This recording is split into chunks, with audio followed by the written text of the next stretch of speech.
7 декабрь көнне район башкарма комитеты җитәкчесе Альберт Хуҗин Мөслим урта мәктәбе укучылары белән очрашты. Чара үзенчәлекле һәм кызыклы булуы белән аташлы булды. Бик матур сөйләшү булды, әңгәмә булды укучылар белән. Алар үзләрен кызыксындырган сораулар бирделәр.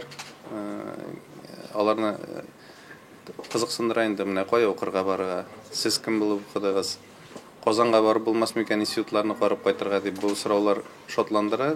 Балаларның киләчәккә значит уйлары бар, киләчәк турында уйлыйлар. Мөслим урта мәктәбе укучыларының тапкыр зирәк булулары аларның сорауларында да чагылыш тапты. Укучылар үзләрен кызыксындырган сорауларга җавап алып кына калмадылар, үзләренең теләк хыяллары белән дә уртаклаштылар. Biz bugün Альберт Робертович белән әңгәмәдә булдык. Ул бик гади кеше икән. Biz биргән бөтен сорауларга җавап бирде.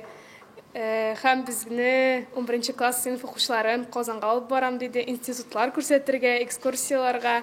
Безгә әңгәмә бик ошады. Худайның бер бирмеш көнендә бер матур як белән ашылыйк. Һәр кемнең гомере бер генә яхшылык эшләргә ашыгыйк. Әлеге сыйныф сәгатендә без яхшылык, михрибанлык, игелеклелек турында сөйләштек. Һәм бу чараларны алдагы көннәрдә дә дәвам итәргә, укучыларга төпле белем бирергә язсын. Инвалидлар декадасы кысаларында мәктәптә хәйрия ярминкәсе дә узды. Укытучылар да, укучылар да бу ярминкәне оештыруга һәм үткәрүгә актив катнаштылар. Biz aşı tügərəginə yerib türləri saxlab pişirgə öyrəndik. Менә хәзер инде хәйрия ярминкәсендә катнашабыз.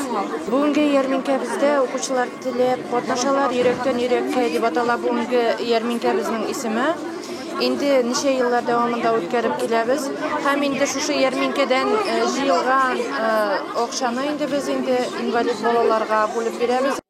Яшь ашсу осталарының әти-әниләре ярдәме белән ярминкә өчен пешереп алып килгән тәмле ризыклары юн бәядән генә сатылды. Игелек ярминкәләре бу көнне һәр мәктәптә узды. Мондый чараларның мәктәпләрдә традициягә әйләнүе, ел саен анда күбрәк кеше катнашуы сөенечле хәл. Якыннарыбызга ярдәм киләчәктә дә тормышыбызның нигезе булсын иде. Лилия Шәймиева, Динар Минхаҗев, Мөслим телевидениесе.